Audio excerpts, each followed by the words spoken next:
जमींदार जो है इस बात को मान ही नहीं रहे थे और अपनी मनमानी किए जा रहे थे।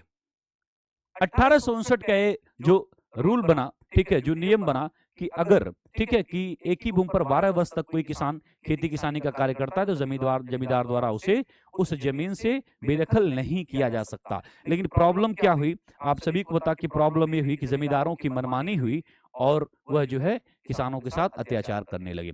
अंततः आप देखेंगे कि इसमें किसानों का समूह गठित हुआ और ईशान चंद्र राय, शंभूपाल और अजीमुल्ला खां के नेतृत्व में जो है जमींदारों के खिलाफ क्या हो गया, विद्रोह हो गया।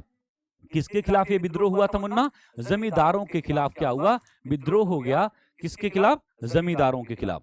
तो ध्यान रखना है यहाँ पर कि ये विद्रोह जमींदारों के खिलाफ हुआ और किसान क्या बोले, ठीक है, जमींदारों के खिलाफ। यहाँ पर सबसे बड़ी बात है कि किसान क्या कहता है, किसान कहता है कि हमें ब्रिटिश महारानी से कोई दिक्कत नहीं है, हमारे लिए तो उन्होंने नए नियम, नए रूल रेगुलेशन बनाए। किसान देखिए यहाँ पर दो बातें आपको देखने को मिलेंगी। किसान कहता है कि हमें ब्रिटिश महारानी से कोई दिक्कत नहीं है, ब्रिटिश ताज से हमें कोई दिक्कत नहीं है, हमें दिक्कत किससे है? हमें दिक्कत है जमींदारों से, क्योंकि ब्रिटिश ताज ने हमारे लिए रूल बनाया कि 12 वर्ष तक अगर हम एक ही जमीन पर खेती किसानी करेंगे तो वह जमीन हमारी होगी, लेकिन ये जमींदार जो हैं ये हमारे साथ अत्याचार कर रहे हैं, हमारा शोषण कर रहे हैं और हमें जमीन से बेदखल कर रहे हैं। इसी पर आप देखेंगे इस विद्रोह के दौरान किसानों ने एक स्टेटमेंट दिया कि हम सिर्फ व सिर्फ महारानी की रैयत होना चाहते हैं। किसके रैयत? महारानी। रैयत यानी कि किसान। तो इसमें क्या कहा किसानों ने?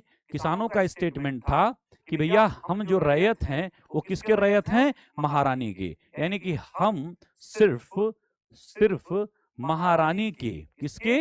महारानी के रैयत होना चाहते हैं। किसके? महारानी के रैयत होना चाहते हैं। रैयत यानी कि किसान। तो हम किसके किसान रहेंगे भाई? महारानी की किसान रहेंगे। हम जमींदारों का विरोध करेंगे।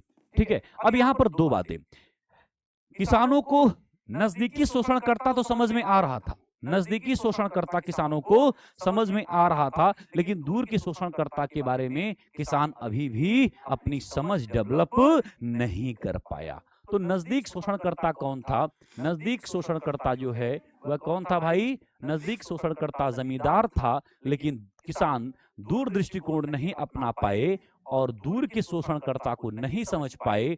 जबकि दूर के शोषणकर्ता कौन थे भाई? महारानी, ब्रिटिश ताज।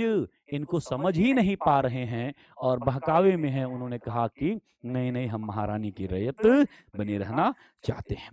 तो इसके भाव को समझिएगा। तो इसलिए यह जो आंदोलन था एक क्षेत्रीय रहकर रह गया और इसके अंदर जो साम्राज्यवादी विचारधारा के धनी लोग यहाँ पर शासन सत्ता स्थापित किए हुए थे, उन पर किसानों की निगाह नहीं जा रही है।